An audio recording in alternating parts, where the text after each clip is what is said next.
Hi hello ನಮಸ್ಕಾರ. ನೀವು ನೋಡ್ತಾ ಇದ್ದೀರಾ ಸಮತಾ ಪಬ್ಲಿಕ್ ನ್ಯೂಸ್ 24x7ಗೆ ಸ್ವಾಗತ. ರಾಜ್ಯದ 9 ವಿಶ್ವವಿದ್ಯಾಲಯಗಳನ್ನು ಮುಚ್ಚಲು ಹೊರಟಿರುವ ರಾಜ್ಯ ಸರ್ಕಾರದ ವಿರುದ್ಧ ಎಬಿವಿಪಿ ಕಾರ್ಯಕರ್ತರಿಂದ ಪ್ರತಿಭಟನೆ.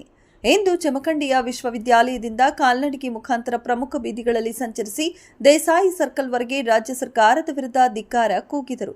ಇದೇ ಸಂದರ್ಭದಲ್ಲಿ ವಿಧಾನ ಪರಿಷತ್ ಸದಸ್ಯರಾದ ಹನುಮಂತ ನಿರಾಣಿ ಅವರು ಮಾತನಾಡಿ, ಸರ್ಕಾರಕ್ಕೆ ಏನಾದರೂ ದುಡ್ಡಿನ ಅವಶ್ಯಕತೆ ಇದ್ದರೆ ವಿದ್ಯಾರ್ಥಿಗಳಿಂದ ಭಿಕ್ಷೆ ಬೇಡಿ ಸರ್ಕಾರಕ್ಕೆ ಹಣ ಭರಿಸುತ್ತೇವೆ ಎಂದು ತಿಳಿಸಿದರು. ಹಾಗೂ ಜಮಖಂಡಿ ಓಲೆ ಮಠದ ಪೂಜ್ಯರು ಆನಂದ್ ಗುರೂಜಿ ಮಾತನಾಡಿ, ರಾಜ್ಯ ಸರ್ಕಾರ ಕೂಡಲೇ ವಿಶ್ವವಿದ್ಯಾಲಯಗಳನ್ನು ಮುಚ್ಚುವ ನಿರ್ಧಾರದಿಂದ ಹಿಂದೆ ಸರಿದು ವಿಶ್ವವಿದ್ಯಾಲಯಗಳ ಮೂಲಭೂತ ಸೌಲಭ್ಯಕ್ಕೆ ಅನುದಾನವನ್ನು ನೀಡಿ ವಿಶ್ವವಿದ್ಯಾಲಯಗಳು ಅನುದಾನ ನೀಡುವಂತೆ ಅಖಿಲ ಭಾರತೀಯ ವಿದ್ಯಾರ್ಥಿ ಪರಿಷತ್ ರಾಜ್ಯ ಸರ್ಕಾರಕ್ಕೆ ಒತ್ತಾಯಿಸಿದರು.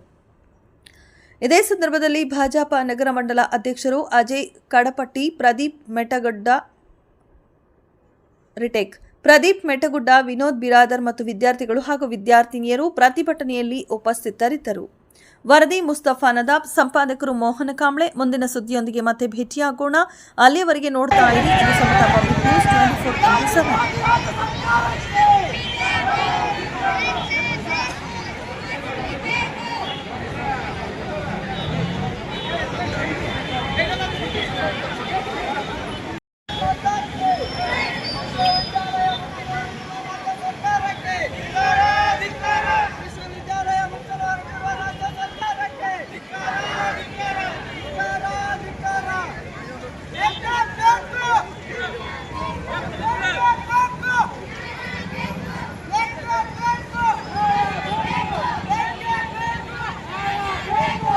ಹೋರಾಟವನ್ನು ಹಮ್ಮಿಕೊಂಡಿದ್ದು ವಿಷಯ ಕರ್ನಾಟಕ ರಾಜ್ಯ ಸರ್ಕಾರ ಕರ್ನಾಟಕ ರಾಜ್ಯದಲ್ಲಿರ್ತಕ್ಕಂತಹ 9 ವಿಶ್ವವಿದ್ಯಾಲಯಗಳನ್ನು ಮುಚ್ಚಾಕಬೇಕು ಅಂತಕ್ಕಂಥ ದೃಷ್ಟಿಕೋನದಿಂದ ಏನು ಹೇಳಿಕೆಯನ್ನು ಕೊಟ್ಟಿದ್ದೇನೋ ಆ ಹೇಳಿಕೆಯ ವಿರುದ್ಧವಾಗಿ ಅಖಿಲ ಭಾರತೀಯ ವಿದ್ಯಾರ್ಥಿ ಪರಿಷತ್ ಜಮಖಂಡಿ ಮಹಾನಗರದಲ್ಲಿ 2ನೇ ಹೋರಾಟ ಮಾಡ್ತಾ ಇದ್ದಿದ್ದು. ಅದೇ ರೀತಿ ಅನೇಕ ವಿದ್ಯಾರ್ಥಿ ಸಂಘಟನೆಗಳು ಸಹ ಹೋರಾಟ ಮಾಡಿದ್ದಾರೆ. ದಯವಿಟ್ಟು ರಾಜ್ಯ ಸರ್ಕಾರಕ್ಕೆ ಅಖಿಲ ಭಾರತೀಯ ವಿದ್ಯಾರ್ಥಿ ಪರಿಷತ್ ವಿನಂತಿ ಮಾಡ್ಕೋತದ್ದು ಏನಪ್ಪಾ ಅಂತಂದ್ರೆ, ಜಮಖಂಡಿ ಮಹಾನಗರಕ್ಕೆ ವಿಶ್ವವಿದ್ಯಾಲಯ ಸುಮ್ಮನೆ ಬರಲಿಲ್ಲ. ಅನೇಕ ಹೋರಾಟಗಳ, ಅನೇಕ ಆಂದೋಲನಗಳ, ಅನೇಕರ ಒಂದು ಬಲಿದಾನದಿಂದ ಜಮಖಂಡಿ ಮಹಾನಗರಕ್ಕೆ ವಿಶ್ವವಿದ್ಯಾಲಯ ಬಂದಿದೆ. ಯಾಕಪ್ಪ ಅಂತಂದ್ರೆ ಇವತ್ತಿನ ದಿನ ಜಮಖಂಡಿ ಓಲೆ ಮಠದ ಈಗಿನ ಪರಮ ಪೂಜ್ಯರಾಗಿರ್ತಕ್ಕಂತಹ ಆನಂದ ದೇವರ ದಿವ್ಯ ಸಾನ್ನಿಧ್ಯದಲ್ಲಿ ಹೋರಾಟವನ್ನು ಮಾಡ್ತಾ ಇದ್ದೇವೆ. ಯಾಕೆ ಪರಮ ಪೂಜ್ಯರ ಕರ್ಕೊಂಡಿದ್ದೀಪ್ಪ ಅಂತಂದ್ರೆ, ಹಿರಿಯ ಪರಮ ಪೂಜ್ಯರಾಗಿರ್ತಕ್ಕಂತಹ ಓಲೆ ಮಠದ ಪರಮ ಪೂಜ್ಯರ ಆಶಯ ಏನಾಗಿತ್ತಪ್ಪ ಅಂತಂದ್ರೆ, ಜಮಖಂಡಿ ಮಹಾನಗರದಲ್ಲಿ ವಿಶ್ವವಿದ್ಯಾಲಯ ಬರೋದ್ರಿಂದ, ಜಮಖಂಡಿ ಮಹಾನಗರಕ್ಕೆ ಒಳ್ಳೆ ಒಳ್ಳೆಯ ಯೋಜನೆಗಳು ಬರೋದ್ರಿಂದ ಜಮಖಂಡಿ ಜಿಲ್ಲೆಯನ್ನಾಗಿಸುವುದಕ್ಕೆ ಇವೆಲ್ಲ ಪ್ರಮುಖ ಅಗ್ರಗಣ್ಯ ಅಂಶಗಳಾಗ್ತವೆ ಅಂತಕ್ಕಂಥ ಆಶಯ ಒಲೆ ಮಠದ ಪರಪೂಜರಿತ್ತು.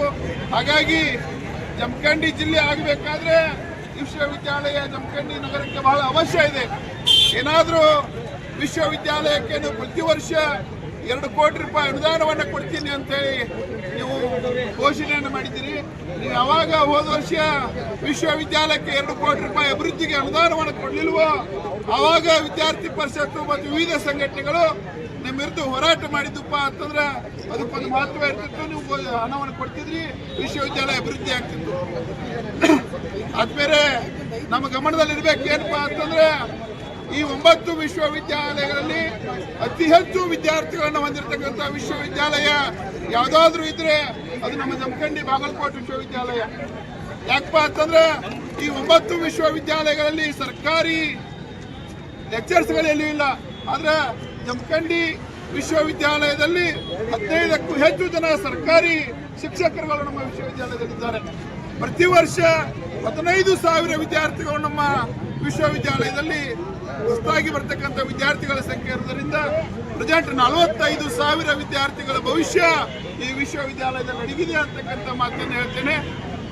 ನಮಗೆ ಏನಾದರೂ ಸರ್ಕಾರವನ್ನು ನಡೆಸೋದು, ಸರ್ಕಾರದವರಿಗೆ ವಿಶ್ವವಿದ್ಯಾಲಯ ನಡೆಸೋದಕ್ಕೆ ಹಣದ ಸಮಸ್ಯೆ ಐತಪ್ಪ ಅಂತಂದ್ರೆ ನಾವು ಜಮಖಂಡಿ ಅಖಿಲ ಭಾರತ ವಿದ್ಯಾರ್ಥಿ ಪರಿಷತ್ ಅದರೊಂದಿಗೆ ಮಠಮಾನ್ಯದ ಎಲ್ಲ ಸಾಧು ಸಂತರು ಸೇರಿಕೊಂಡು ಭಿಕ್ಷೆಯನ್ನು ಬೇಡಿ ನಿಮಗೆ ಹಣವನ್ನು ಕೊಡ್ತಕ್ಕಂಥ ಕಾರ್ಯ ನಾವು ಮಾಡ್ತೇವೆ. ಆದರೆ ವಿದ್ಯಾರ್ಥಿಗಳ ಭವಿಷ್ಯದ ಜೊತೆಗೆ ಆಟವನ್ನು ಆಡ್ತಕ್ಕಂಥ ಕಾರ್ಯ ರಾಜಕಾರಣಿಗಳು ಮಾಡಬಾರದು ಅಂತಕ್ಕಂಥ ದೃಷ್ಟಿಕೋನವನ್ನು ಇಟ್ಕೊಂಡು ರಾಜ್ಯ ಸರ್ಕಾರಕ್ಕೆ ಕೇವಲ ಇವತ್ತಿನ ದಿವಸ ಯೂನಿವರ್ಸಿಟಿ ಅಡಿಯಲ್ಲಿ ಬರ್ತಕ್ಕಂಥ ವಿದ್ಯಾರ್ಥಿಗಳನ್ನು ಕರೆದುಕೊಂಡು ಹೋರಾಟವನ್ನು ಮಾಡಿ ಮನವಿಯನ್ನು ಕೊಡ್ತಾ ಇದ್ದುದು ಕೇವಲ ತಾತ್ಕಾಲಿಕ ಅಷ್ಟೇ. ಏನಾದರೂ ನೀವು ಮತ್ತೆ ನಾವು ನಿಮ್ಮದೇ ಹಠವನ್ನು ಮುಂದುವರಿಸಿ ವಿಶ್ವವಿದ್ಯಾಲಯವನ್ನು ಬಂದ್ ಮಾಡ್ತೇವೆ ಅಂತಕ್ಕಂಥ ಹೇಳಿಕೆಯನ್ನ ಮುಂದುವರಿದ್ದೇ ಆದರೆ ಬರ್ತಕ್ಕಂಥ ದಿನಮಾನದಲ್ಲಿ ಅಖಿಲ ಭಾರತೀಯ ಸಂತ ಸಮಿತಿ, ಅಖಿಲ ಭಾರತೀಯ ವಿದ್ಯಾರ್ಥಿ ಪರಿಷತ್, ಜಮಖಂಡಿಯ ನಾನಾ ವಿವಿಧ ಸಂಘಟನೆಗಳನ್ನು ಸೇರಿಕೊಂಡು ಜಮಖಂಡಿಗೆ ಬಂದ್ ಕರೆ ಕೊಡಬೇಕಾಗ್ತದೆ. ಆವಾಗ ಸರ್ಕಾರಕ್ಕೆ ವಿಶ್ವವಿದ್ಯಾಲಯದ ಮಹತ್ವ ಏನು ಅನ್ನೋದು ಗೊತ್ತಾಗ್ತದೆ ಅಂತಕ್ಕಂಥ ಮಾತನ್ನು ಹೇಳ್ತೇನೆ. ದಯವಿಟ್ಟು ಸರ್ಕಾರ ಎಚ್ಚೆತ್ತುಕೊಂಡು ಈ ವಿಶ್ವವಿದ್ಯಾಲಯವನ್ನ ಬಂದ್ ಮಾಡ್ತಕ್ಕಂಥ ಒಂದು ಕಾರ್ಯ ಹಿಂಪಡಿಬೇಕು. ವಿದ್ಯಾರ್ಥಿಗಳ ಭವಿಷ್ಯದ ಜೊತೆಗೆ ಆಟವನ್ನು ಆಡ್ತಕ್ಕಂಥದ್ದು ನಿಲ್ಲಿಸಬೇಕು. ಯಾಕಪ್ಪ ಅಂತಂದ್ರೆ ಬಡ ರೈತರ ಮಕ್ಕಳುಗಳು, ಬಡವರ ಮಕ್ಕಳು ಎಲ್ಲೋ ಬೆಳಗಾವಿ, ಬಿಜಾಪುರ, ಹುಬ್ಬಳ್ಳಿ ಅಂತ ನಗರಕ್ಕೆ ಹೋಗಿ ಕಳೆಯೋದಕ್ಕಾಗದೇ ಇರತಕ್ಕಂಥ ಕಡು ಬಡತನದ ರೇಖೆಯಲ್ಲಿ ಇರ್ತಕ್ಕಂಥ ವಿದ್ಯಾರ್ಥಿಗಳು ನಮ್ಮ ವಿಶ್ವವಿದ್ಯಾಲಯದಲ್ಲಿ ಇದ್ದಾರೆ. ದಯವಿಟ್ಟು ವಿದ್ಯಾರ್ಥಿಗಳ ಭವಿಷ್ಯದ ಒಂದು ವಿಷಯವನ್ನ ತಮ್ಮ ಗಮನದಲ್ಲಿ ಇಟ್ಕೊಂಡು ಈ ಒಂದು ವಿಶ್ವವಿದ್ಯಾಲಯವನ್ನ ತೆರವುಗೊಳಿಸ್ತಕ್ಕಂಥ ಕಾರ್ಯವನ್ನು ನಿಲ್ಲಿಸಬೇಕು ಅಂತಕ್ಕಂಥ ವಿನಂತಿಯನ್ನು ಮಾಡಿ ಇವತ್ತಿನ ಈ ಒಂದು ವಿದ್ಯಾರ್ಥಿ ಪರಿಷತ್ತಿನ ಹೋರಾಟದಲ್ಲಿ MLCಗಳಾಗಿರ್ತಕ್ಕಂತಹ ಈ ವಿಶ್ವವಿದ್ಯಾಲಯದ ಆಡಳಿತದ ಸದಸ್ಯರು ಆಗಿರ್ತಕ್ಕಂತಹ ಹನುಮಂತನ ನಿರಾಣಿ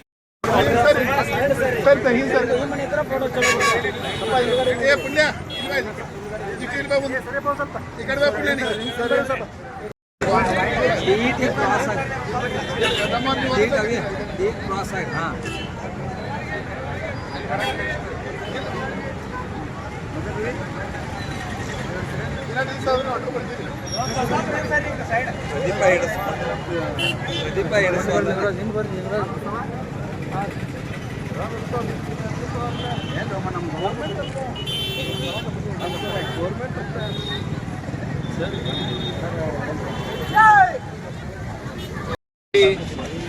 ದಿವ್ಯ ಸಾನ್ನಿಧ್ಯವನ್ನು ವಹಿಸಿಕೊಂಡಿರ್ತಕ್ಕಂಥ ಓಲೆ ಮಠದ ಪರಮ ಪೂಜ್ಯರಾಗಿರ್ತಕ್ಕಂಥ ಆನಂದ್ ಗುರೂಜಿ ಅವರ ಪಾದಕ್ಕೆ ನಮಸ್ಕರಿಸಿ ಈ ಹೋರಾಟದಲ್ಲಿ ಉಪಸ್ಥಿತರಿರ್ತಕ್ಕಂಥ ಅವರಿವರನ್ನದೇ ಎಲ್ಲ ಗೌರವಾನ್ವಿತ ಹಿರಿಯರೇ,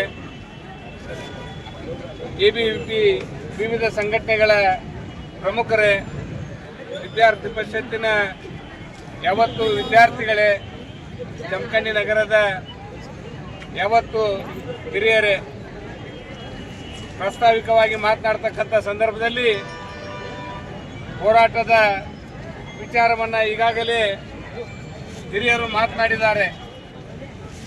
ಅದಕ್ಕೂ ಹೆಚ್ಚಿಗೆ ನಮ್ಮೆಲ್ಲ ವಿದ್ಯಾರ್ಥಿಗಳಿಗೂ ಕೂಡ ಈ ಸಮಸ್ಯೆಯ ಅರಿವು ಎಲ್ಲರಿಗಿದೆ ಅಂತಕ್ಕಂಥದ್ದನ್ನು ಈ ಸಂದರ್ಭದಲ್ಲಿ ಹೇಳಿಕೆ ಬಯಸ್ತಾ ಇದ್ದೇನೆ.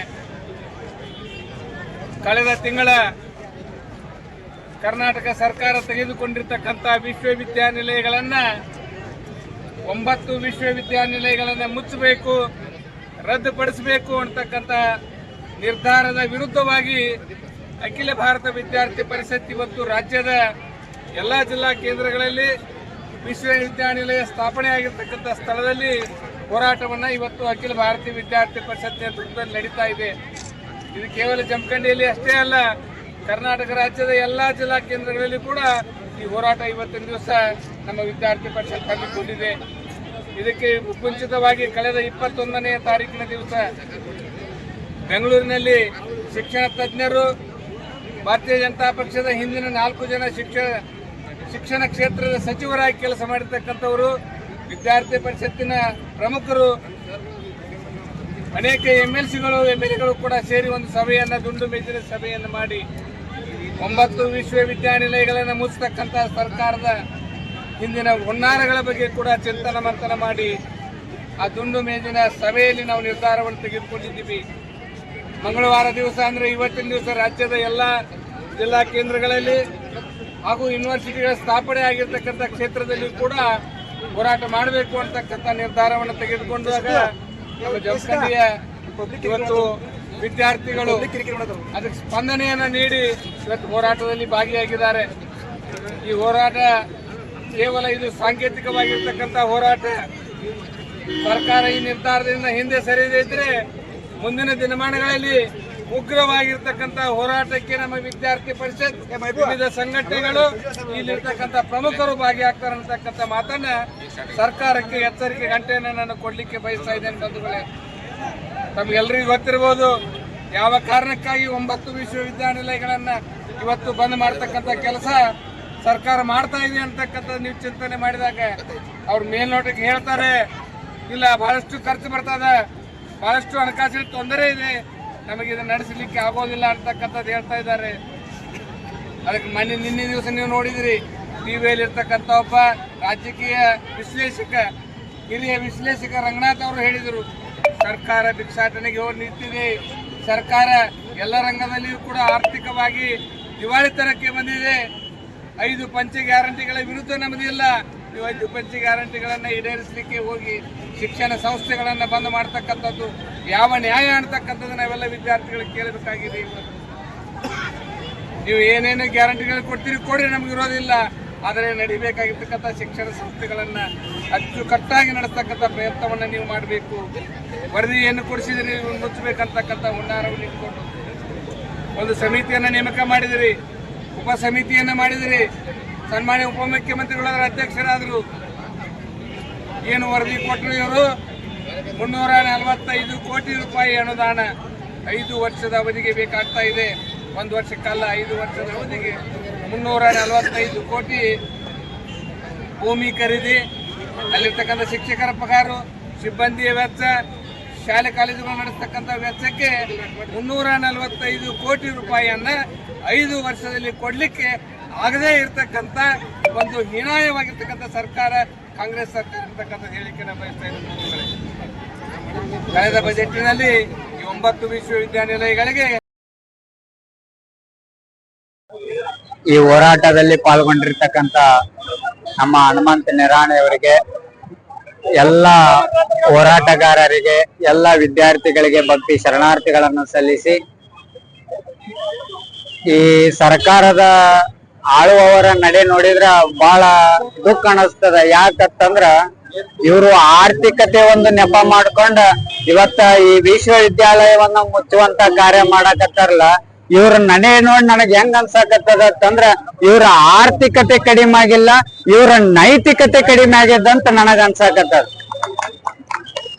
ಆರ್ಥಿಕತೆ ಕಡಿಮೆ ಆಗೈತಿ, ಅದು ಒಂದು ನೆಪ ಇಟ್ಕೊಂಡ ಈ ವಿಶ್ವವಿದ್ಯಾಲಯ ಮುಚ್ಚುವಂತ ಕೆಲಸ ನೀವೇನ್ ಮಾಡಾಕತ್ತಿರಲ್ಲ, ಇದು ಬಹಳ ದೊಡ್ಡ ಅಪರಾಧ ಅಂತ ನಾ ಹೇಳಕ್ ಇಚ್ಛಾ ಪಡ್ತೇನೆ. ಯಾಕಂತಂದ್ರ ಈ ವಿಶ್ವವಿದ್ಯಾಲಯಗಳು ಯಾಕೆ ಕುಟ್ಕೊಂಡವತ್ತಂದ್ರ ಇದರ ಮೂಲ ಉದ್ದೇಶಗಳು ಏನಂತಂದ್ರ ಇಲ್ಲಿರುವಂತ ಎಲ್ಲಾ ಬಡ ವಿದ್ಯಾರ್ಥಿಗಳಿಗೆ ಒಳ್ಳೆ ವಿದ್ಯಾಭ್ಯಾಸ ದೊರಕಲಿ, ಒಳ್ಳೆ ಶಿಕ್ಷಣ ದೊರಕಲಿ ಅಂತ ಎಲ್ಲಾ 9 ವಿಶ್ವವಿದ್ಯಾಲಯಗಳು ಇಲ್ಲಿ ನಿರ್ಮಾಣ ಆಗ್ಯಾವು.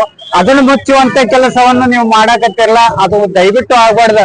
ಇದು ಈ ನಾಡಿನ ವಿಪರ್ಯಾಸ ಎಂತದಂದ್ರ ಪರಿಸರವನ್ನು ಹಾಳು ಮಾಡುವಂತ ಕಾರ್ಖಾನೆಗಳನ್ನು ಸಿಟಿ ಒಳಗೆ ನಿರ್ಮಾಣ ಮಾಡಕತ್ತಾರ, ಒಳ್ಳೆ ಪರಿಸರ ನಿರ್ಮಾಣ ಮಾಡುವಂತ ಶಿಕ್ಷಣ ವಿಶ್ವವಿದ್ಯಾಲಯಗಳನ್ನು ಇವತ್ತು ಮುಚ್ಚುವಂತ ಕೆಲಸ ನಡಾಕತ್ತದ. ಇದು ಎಂತ ವಿಪರ್ಯಾಸ ಅಂತಕ್ಕಂಥ ನಾವು ನೀವೆಲ್ಲರೂ ಕೂಡ ಒಂದ್ ಕ್ಷಣ ಅವಲೋಕನ ಮಾಡ್ಕೊಳ್ಬೇಕು. ಅದಕ್ಕ ನಮ್ಮ ಸಾಹೇಬ್ರು ಈಗಾಗಲೇ ಹೇಳಿದಾರ, ದಯವಿಟ್ಟು ನಿಮ್ಗ ವಿನಂತಿ, ನಾವು ಪ್ರಾರ್ಥನೆ ಮಾಡ್ಕೋತೇವೆ, ನಿಮ್ಗ ಹೆದರಿಕೆ ಹಾಕೋದಾಗ್ಲಿ, ನಿಮ್ಗ ಹೋರಾಟ ಮಾಡ್ತೇವತ್ತು ಎದುರಿಸೋದಾಗ್ಲಿ ಮಾಡೋದಿಲ್ಲ. ದಯವಿಟ್ಟು ಬಡ ಮಕ್ಕಳಿಗೋಸ್ಕರ ನೀವು ಈ ವಿಶ್ವವಿದ್ಯಾಲಯವನ್ನು ಮುಚ್ಚಾಕ್ ಹೋಗ್ಬೇಡ್ರಿ ಅಂತ ನಿಮ್ಮ ತಲೆ ಮುಗಿದು ನಿಮ್ಗ ವಿನಂತಿಯನ್ನು ಮಾಡ್ಕೋತೀನಿ. ದಯವಿಟ್ಟು ವಿಶ್ವವಿದ್ಯಾಲಯನು ಮುಚ್ಚಾಕ್ ಹೋಗ್ಬೇಡ್ರಿ. ಇಡೀ ನಮ್ಮ ಬಾಗಲಕೋಟೆ, ಇಡೀ ನಮ್ಮ 9 ವಿಶ್ವವಿದ್ಯಾಲಯದೊಳಗ ಅತಿ ಹೆಚ್ಚು ವಿದ್ಯಾರ್ಥಿಗಳನ್ನು ಹೊಂದಿರತಕ್ಕಂತ ಯೂನಿವರ್ಸಿಟಿ ಯಾವ್ದಾದ್ರು ಇದ್ರ ಅದು ನಮ್ಮ ಬಾಗಲಕೋಟೆ ಯೂನಿವರ್ಸಿಟಿ ಅಂತ ಬಹಳ ಅಭಿಮಾನ ಪೂರ್ವಕವಾಗಿ ಹೇಳಕ್ ಇಚ್ಛಾ ಪಡ್ತೇನೆ. ಅದ್ರ ಸಲುವಾಗಿ ನಿಮ್ಗೆ ಏನ್ ಆರ್ಥಿಕತೆ ಕಡಿಮೆ ಆಗ್ಯದ ಅಂತ ಹೇಳಕತ್ತಿರಲ್ಲ, ನಿಮ್ಗೆ ಆರ್ಥಿಕತೆ ಕಡಿಮೆ ಆಗಿತ್ತಂದ್ರ ಬಂದ್ ನಮ್ಮ ಮುಂದೆ ಹೇಳ್ರಿ. ಎಲ್ಲಾ ವಿದ್ಯಾರ್ಥಿಗಳನ್ನ ಕರ್ಕೊಂಡ್, ಎಲ್ಲಾ ಕಾರ್ಯಕರ್ತರ ಕರ್ಕೊಂಡ್ ನಮ್ಮ ಮಠದಾಗ ಜೋಳ್ಗಿ ಇಟ್ಟೇನೆ, ಆ ಮಠದ ಜೋಳ್ಗಿ ತಗೊಂಡ್ ಹೆಗಲಿಗೆ ಹಾಕೊಂಡ್ ಮನೆ ಭಿಕ್ಷೆ ಬೇಡಿ ನಿಮಗ್ ಮುಟ್ಟಿಸ್ತೇನೆ ಅಂತ ಹೇಳಕ್ ಇಚ್ಛಾ ಪಡ್ತೇನೆ. ದಯವಿಟ್ಟು ನಿಮ್ಮನ್ನೇ ನಂಬಿದ್ದೇವೆ ನಾವು, ಸರ್ಕಾರವನ್ನು ನಂಬಿ ನಿಮ್ನ ಅಲ್ಲಿ ದೊಡ್ಡ ದೊಡ್ಡ ಚೇರ್ ಮೇಲೆ ನಾವೆಲ್ಲ ಕುಂದ್ರಿಸಿದ್ದೇವೆ. ಅದಕ್ಕೆ ಅಪರಾಧವನ್ನು ತರುವಂತ ಕೆಲಸ ನೀವೆಲ್ಲ ಯಾರು ಕೂಡ ಮಾಡ್ಬೇಡ್ರಿ ಅಂತ ನಿಮ್ಮೆಲ್ಲರೂ ಕೂಡ ವಿನಂತಿಯನ್ನು ಮಾಡ್ಕೊಂಡು ನಾನು ಒಂದೆರಡು ಮಾತುಗಳಿಗೆ